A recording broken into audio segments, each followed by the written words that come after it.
matter quite significantly. In what was going to be the last week of the disciplinary process, he then resigned from the position, which was only last month, Honourable Member. So only once he resigned did the post officially become vacant. I then immediately engaged with Premier's office and the acting DG. That advertisement went out within 2 weeks after the post became vacant. That closing period for that post has then already lapsed. We've had applications, as you've mentioned yourself, Honourable Member, that is managed by the Office of the Premier, because the Premier appoints HODs, not the MEC, but we are involved in it. We have set the date for the screening of the candidates is for this coming Monday. And the interviews we have booked so far, it might change, but the interviews we've booked for the 17th of November. So we are confident, Honourable Member, that in December we will have a full-time HOD. Who that person might be, I cannot say, because it'd be very wrong for me to stick my head out on that. But I can also agree with you that we are very happy with the work that the acting HOD and the whole team has been doing. It's a winning team. That's also why the fund is so big, Honourable Member, because we go big or we go home in public works. So I agree with you that it's not in the best interest of the stability of the department for a person to be in an acting position so long, but that we are very hopeful that by the latest, the 1st of January, we will have a new HOD in place, as the interviews will be happening in the month of November. And I hope that is sufficient, but I'm happy to take follow-up questions. Thank you, Honourable Chairperson. Thank you, MEC, for that very thorough answer. Honourable Mbata, I'll have to take you at the end. We stick to the schedule here. Yeah, I think that MEC, your department is suffering under the success of all your disciplinary action, which is also what we asked for here in SCOPA. Okay, Honourable Mbata, back to you. No. Paul Magubani, back to you. Sorry. Thanks, MEC, for the response. We know it's not your prerogative and when it comes to the appointment, but we know that you are part of the process. But we're just looking at the performance. So we'll put pressure based on the performance. You must know that. Put that on your mind. Because what we need officials that are going to be working. We don't care who is it. But as long as that person gives us the good results. Last one, I saw HOD that I know on your APPs you did mention that we were on that top building in you mentioned all your plans on recovering the monies from the departments. And we told you that education doesn't have money. And you have mentioned now that education owes you a huge chunk.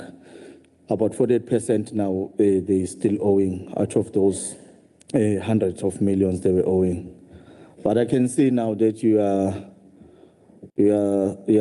standing on the road of that money that is going to be added to education from national. That money is not for public works. Education has got a lot of issues. Try, as though it's a good job that you're recovering the money, but try to put relaxation when it comes to Department of Education. They've got a lot of issues that they need to resolve. They're also expecting that money to utilize it for other obligations of education and the commitments that education has got. I know they're owing you, but put some also relaxation on that. Because only two departments are really suffering in this province. It's education and health. Education being either number one or number two. So, but and the nature, the sensitivity of that department, it's actually waiting for that extra digits that's going to be added on. For the conditional grants and all that. So don't bargain on it. Don't just give relaxations terms, but they need to pay back the money that they owe you. We like the plan that you're having, that whatever that needs to be done by the department must be reinforced in terms of the budget, and whatever that is proposed to be implemented by the department, it must be reinforced. That's a good move. Monitor that date before you start any construction or anything. You are guaranteed that you're going to be paid. There is budget set aside. That's a good move. We appreciate that. But altogether, we did notice that you were only affected by 30 days on the expenditure part. That's the only thing that affected the department. So initially, we would have got a completely clean audit. That's what we want. Congratulations on that one as the department. So we won't waste your time. I'll pass to another back to the chair. Thanks, Chair. Thank you, Chair, if I may. Yeah, you did want to respond or make a comment, MEC, and then I'll go to Honourable Mngadi.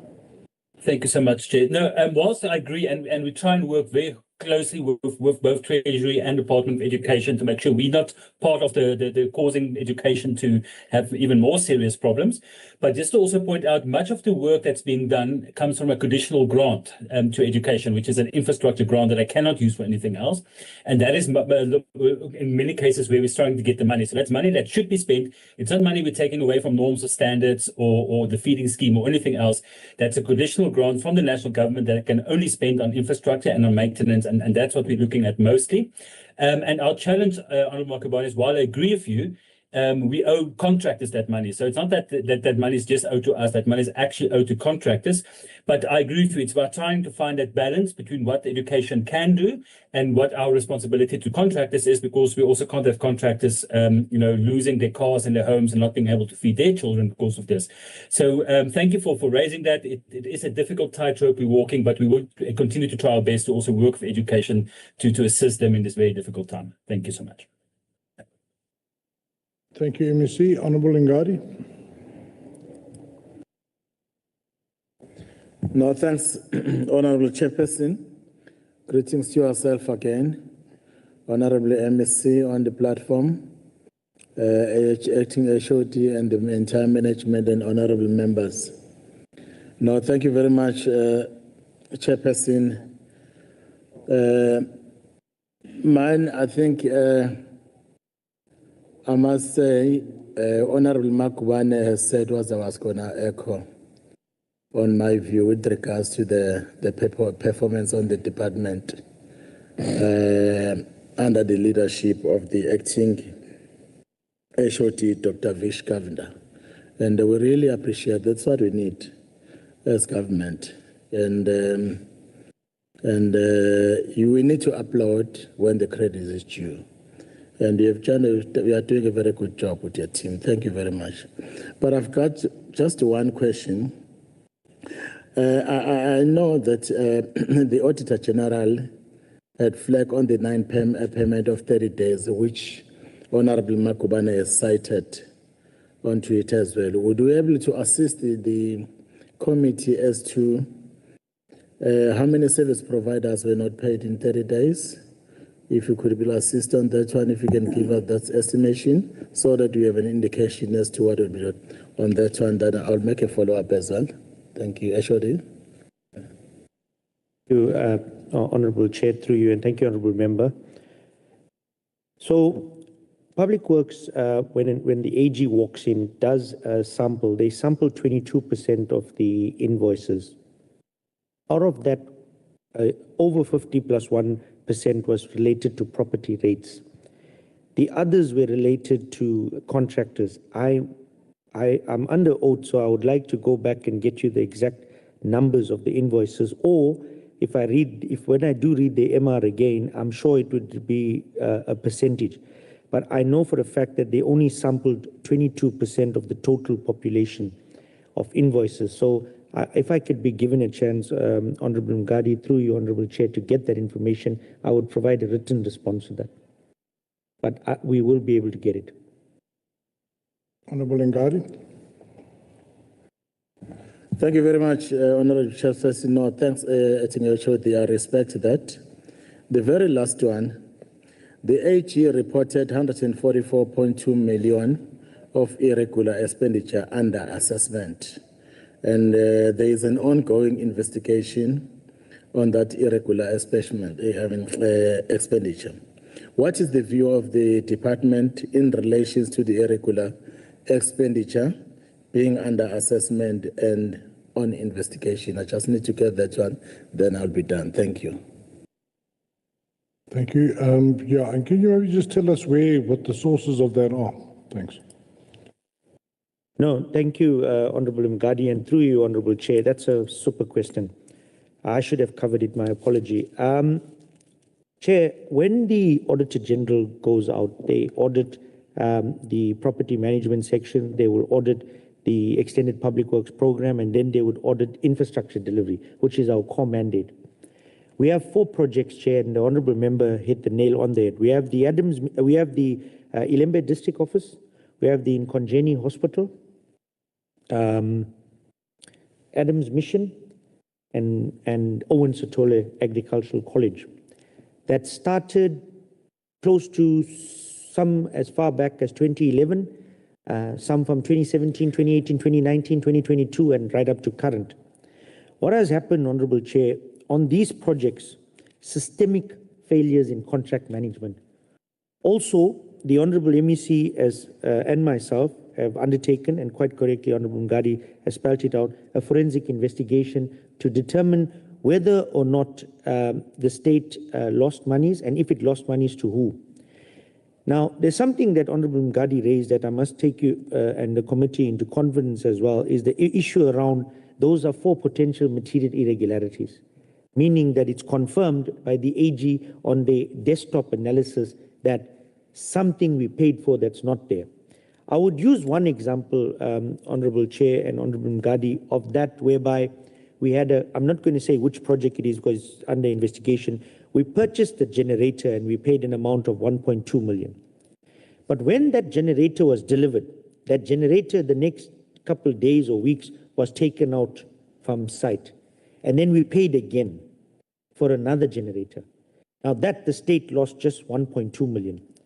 Now, the Auditor General then met with myself and met with the Honourable MEC and said that due to the fact that these are actions that have been committed through legacy period and not within our stewardship, they will grant us reprieve, not issue an MI, flag it as potential irregular expenditure, but come back in March and then entertain what we have to do. Now, if we do not do anything, it would go according to Section 5A of the Public Audit Act. What we've said, let's undertake forensic investigations, but let's try to ensure that we do it within a 3-month period and appoint a firm, especially a QS and a forensic firm, to go and have a look at these projects and ascertain where these projects have incurred in expenditure. I think one of them is also a clinic as well. It's not the Adams Commission. I'm just going to get the name of the clinic. A Sukela Clinic, sorry. For the record, Chair, I'll withdraw Adams Mission. It's Sukela Clinic. So systematic contract management failures, alleged fraud and corruption, and we're going to have some people to be arrested with that, Chair. But for now, it's sub judice, it's under investigation, but the Honourable Member is on point. It's potential irregular expenditure of just close to that amount. It may increase, it may decrease, but we will appear before this committee and account as well. It's a proper question. Thank you for that. But those are all under investigation by OTP, forensic. That's what it says in the AG report. No, Chair, initially we made an undertaking to use OTP. And with the greatest respect, Honourable Chair, and to the Honourable Members, I'm not in any way casting any aspersions on OTP. But if you go to our forensic report, those things are from 2019, if you look at my updates. So we're struggling. I don't have that time. They don't have the capacity. We're doing it, we're running the process through Public Works, but not, we have an impartial person that's coming out. So we're following an open bid process. Because if we go through OTP, we're gonna miss the 3-month period to have this thing done. And what would occur, Chair, is that it will be qualified as an MI. It would cause serious challenges for the province and ourselves. So we are undertaking ourselves. We've informed AG as well. The problem why we did not go that route, Chair, is currently they have our existing forensic investigation that is dating as far back of 5 years. If I'm saying it with respect, Chair. Okay, that's fine. But you're dealing with it yourselves. Mgadi, are you done or? Okay. Right, then I think I'm going to Honourable, was it yourself next or Honourable Mkhize? Honourable Matlopa. Do you want to go, or is it Honourable Mkhize? Honourable Mkhize, you're covered. Yeah, kind of, Chair. Thank you very much, Chairperson. Greeting to the MEC, Shoti, and the team, HE. Thanks very much for the report, Shoti. Keep up the good work. Hopefully it lasts. You've got our support, as long as you do the right thing. Shoti, you've reported and confirmed the several interventions under the RT46 fleet management system.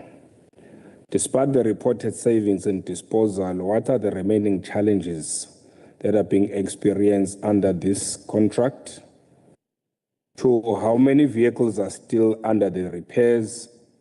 And what is the average turnaround time for the vehicles' return from service?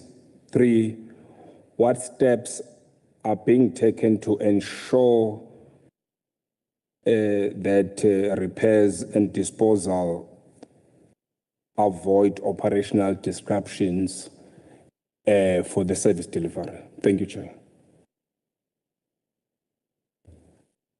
Thank you, Honourable Mkhize, and through you, Honourable Chair. Thank you for that question as well. Honourable Chair, there's issues with the RT46 that we've picked up as Public Works, but we've referred it to the Department of Transport. Firstly, Honourable members and Honourable Chair, there's alleged collusion between the service providers and First Auto.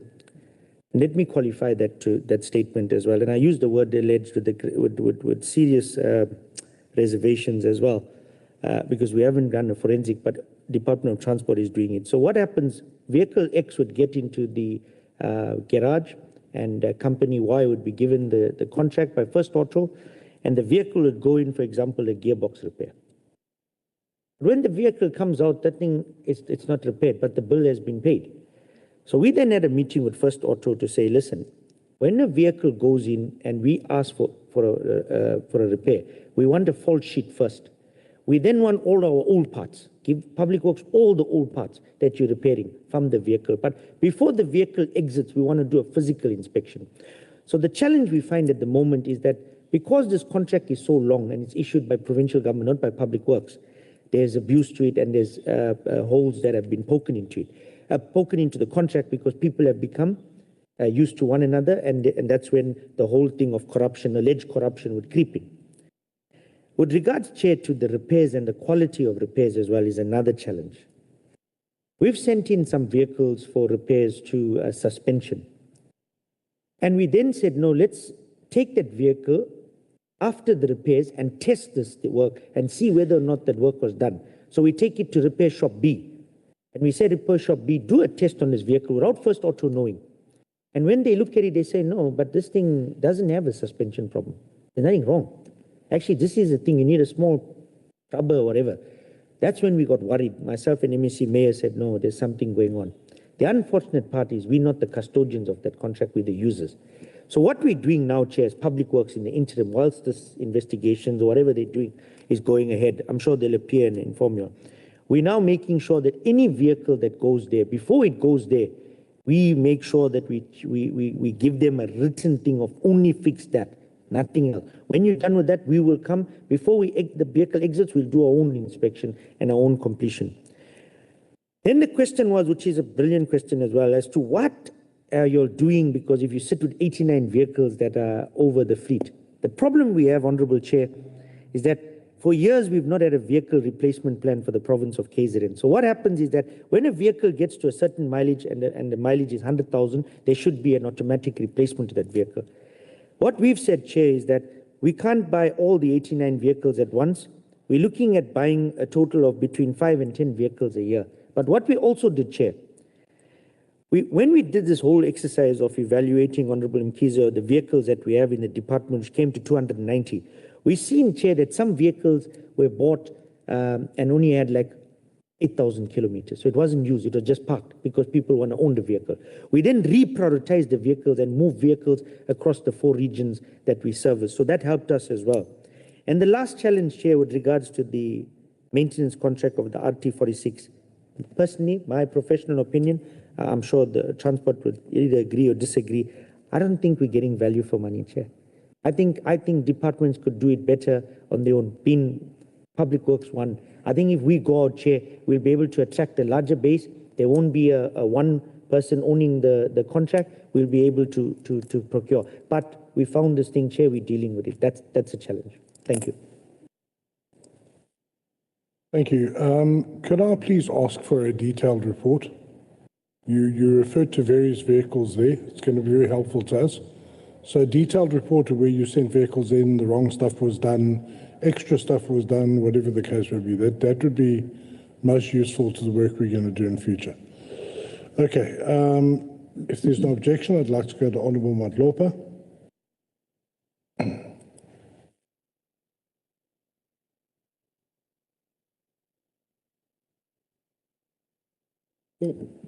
There is no mouse here, Chair. No, thank you very much, Honourable Chair. Greetings to the MEC. We appreciate that even if he's far, but he's part of this meeting to also come and respond to some of the political questions that may need him. So we really appreciate that. Greetings to the acting HOD with your entourage, sir. We really appreciate the report. One must start by indicating that it is our wish as SCOPA members that the whole department, all the departments of KwaZulu-Natal, including the legislature, they get clean audit. This is what we really strive to get as the SCOPA. And when we ask questions, we are not fighting. Maybe one was interested, Honourable Chair, on the exact report as the acting HOD was deliberating on the other matters. They are important, but at the moment, we wanted the recommendations from the Auditor General to be implemented. That is our interest as the members of the SCOPA. Others, yes, it's good because you update us what the committee, you reported in the committee and so on. We really appreciate, and we must applaud you on the progress that you have made in regard to the audit outcomes. However, Chair, because as we are saying that we want to see all the departments of KwaZulu-Natal getting clean audit, we'll see that, Chair, we have done our work after that. But I want to check on the issue of the expenditure management, where the Auditor General pointed to an irregular expenditure. The AG raised 5.45 million in irregular expenditure due to non-compliance with the SCM processes. How many of these cases remain under active investigation that made the department to have that audit of non-compliance? And what are the expected completion dates if there is an investigation that is going on? What additional measures has the department taken to strengthen compliance with the CIDB grading requirements and ensure no repeat findings of this nature occur in the next financial year? The other one, Chair, is in regard to the legal representation. AG has identified that the departmental legal costs are 2.9 million, which is huge to us because we don't know about million, we talk about 2,000, you know. Has the department been able to make some recoveries in event where the department won the case? Let me stop there at the moment, Chair. JD. Thank you, Honourable Madlopa, and thank you for your submissions as well. I think, Chair, the first part of the question with regards to the 5.3 million, if I'm not mistaken, that was flagged by the Auditor General. You will note that that amount was put on the annual report, and it's an amount that's not in the current financial year, but it was experienced I think 2 years ago. But we had to declare it and we had to provide that as well. But you'll also note, Chair, that on the slides that we've presented, Honourable Madlopa, with regards to the investigations, as we speak, all unauthorized, irregular, and fruitful and wasteful expenditure has gone through the Condonation Committee of Treasury and has been successfully condoned. None of those have been found to be having any fraud or any corruption.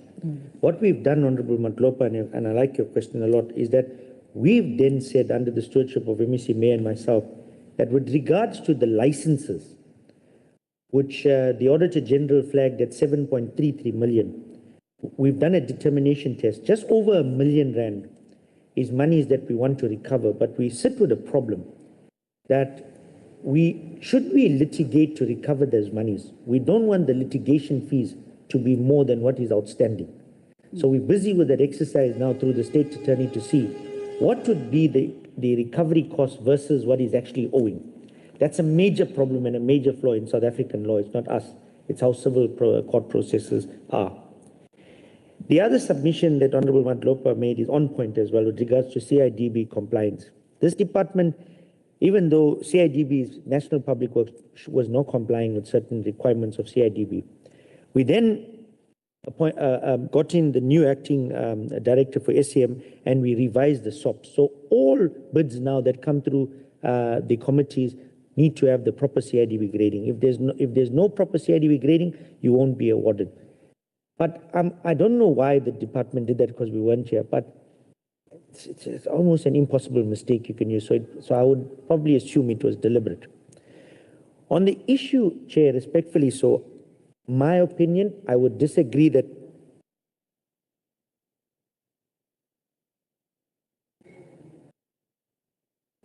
on the CIDB issue, Honourable Madlopa, just to reiterate. You're expressing an opinion, aren't you? Yes, on the CIDB. No.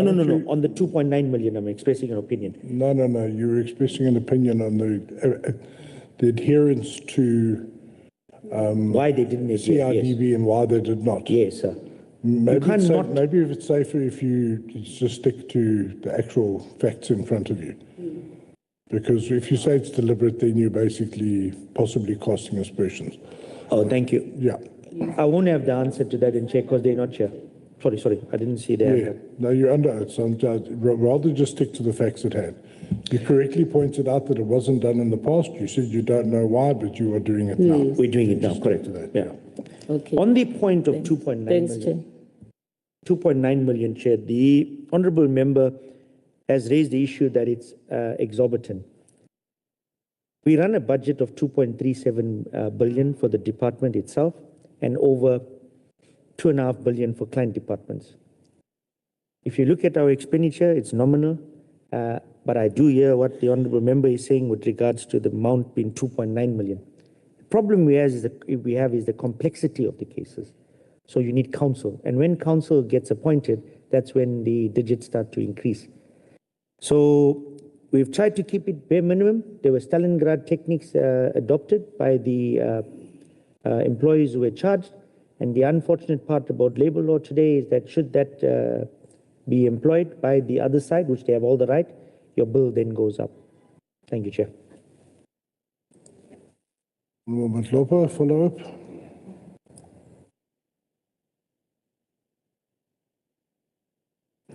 You must buy a mouse, Chair.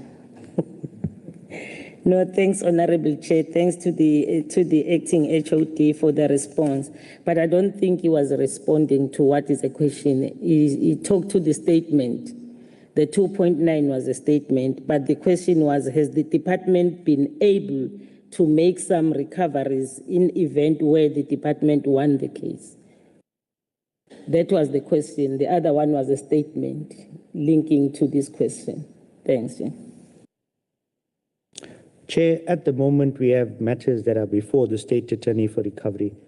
We have not. Recovery is a long process, but when we do make a recovery, if and when, we will report on that. For now, nothing.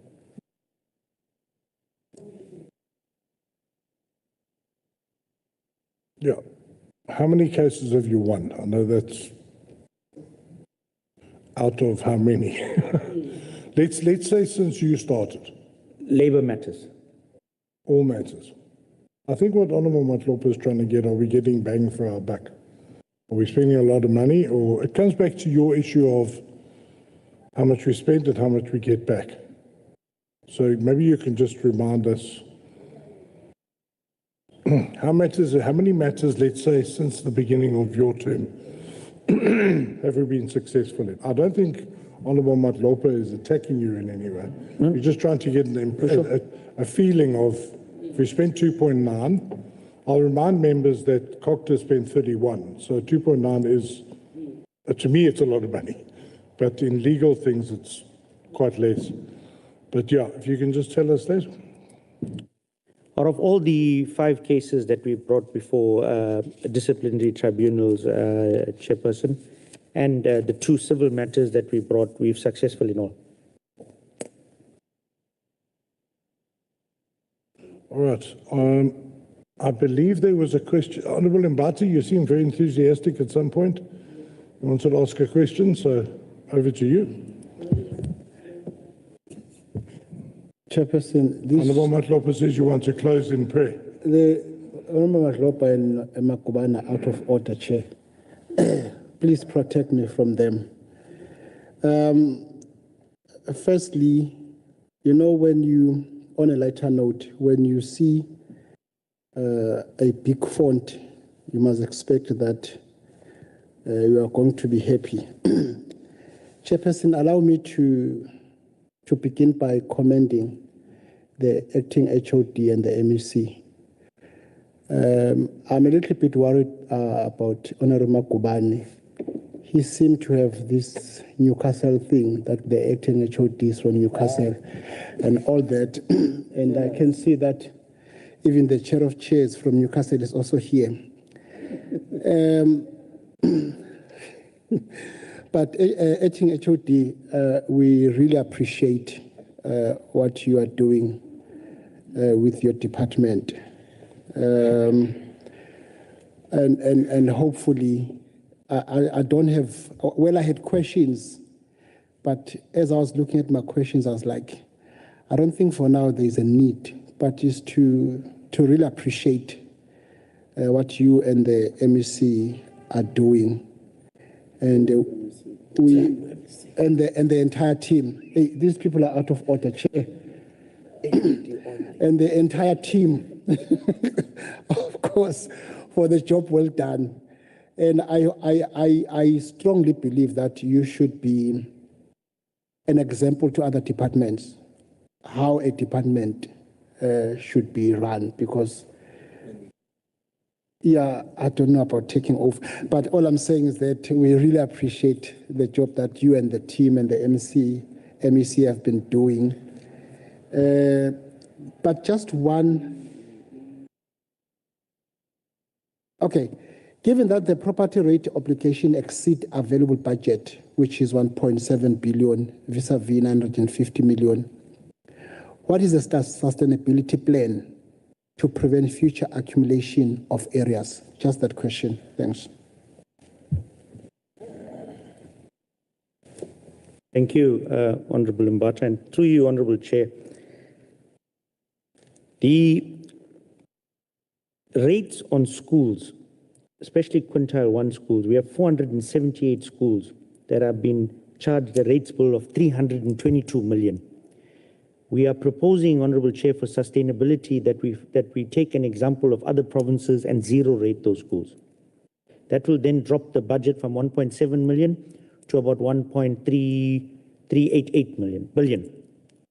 We're also then saying that with the sale of properties and the repurposing of bad buildings, we're hoping to bring down the rates bill by another 35 to 40 million, which is not an amount that would make a huge dent, but every penny we have to count to make our pounds. But what we're looking at that will have a long-term effect is to say to municipalities, especially the two big municipalities where bulk of our properties are, three at least, Richards Bay, Msunduzi, and eThekwini. We have appointed valuers now, and we thank Treasury for that, where we want to attack the valuation roles. So a clear case in point is that a school in a rural area would be rated at 45,000, for example, and a school in a city would be rated the same. That's impossible because according to the Municipal Property Rates Act, your location and your services that are available should affect the rates when you use the formula. So in order for it to be sustainable, after we're employing all these options, you need to adjust the bottom line figure. We've not adjusted it for over decades. It's now coming back to us and biting us. Why I say that, Honorable Bata, is that when Public Works commences its financial year, we have an amount of accruals which is over 474 million. But if one really had to ask yourself or ask me that question, and I ask the people who think it's an accrual, but isn't that where you don't have money, so the budget is inaccurate? You haven't budgeted properly. It cannot be an accrual, it's bad budgeting. And the answer to that, Chair, under oath would be yes, it's bad budgeting, because when you start your year, you minus 472 from 958, you're left with 500 and some odd million. eThekwini alone is 542 million. Now what municipalities are doing through the rates policy is to shut down crucial areas where you operate. One of the latest examples is when they threatened to, they shut down the Mayville complex and we can't work because that's the heart of our operations, 191. So we then said now that with this task team that's been established, the Honorable MEC and myself together with the task team wants to approach municipalities to plead with them via COGTA as well to say, this is the situation of Public Works, this is the monies we got, how do we meet each another and how do we find a way forward? Because whether you cut the power or not, we don't have the money. But at the same time, we're servicing the people of KZN like yourself. So that, we said, can only be done with an engagement with SALGA, which is happening in the next week and a half. The Honorable MEC has, I think 2 weeks from now, has a meeting with them, with COGTA as well. But Chairperson, as a professional, my answer to that question, after employing all this, would be for Treasury to allocate us that additional budget. If they do that, we have the capacity, we'll run, no problem. No rates bill will not be paid. Thank you. All right, thank you.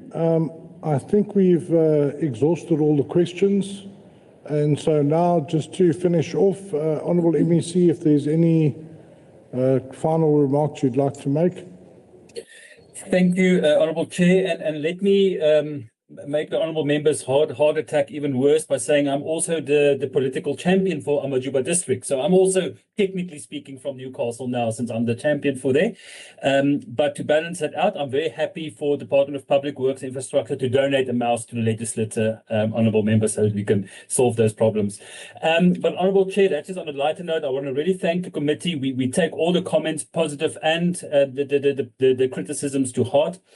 I say this to the Portfolio Committee as well, and I say it because I mean it, that we do not see the legislative committees as our opposition. We see them as our partners in our road to be better at service delivery and to be better in our financial management. So we really thank SCOPA for the hard work you're doing. I know these meetings must take it out of you, Chairperson, and your colleagues there.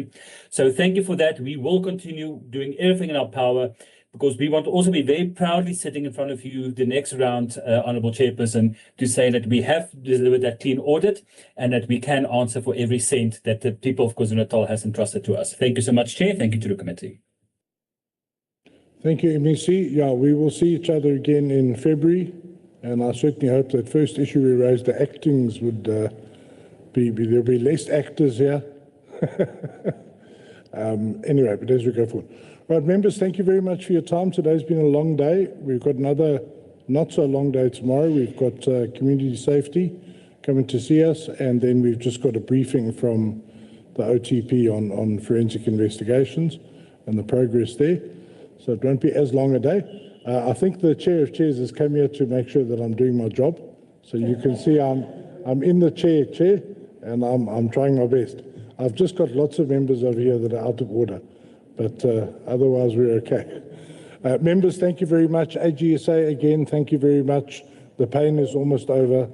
And support staff, thank you very much. Have a good day, everyone. The meeting is adjourned.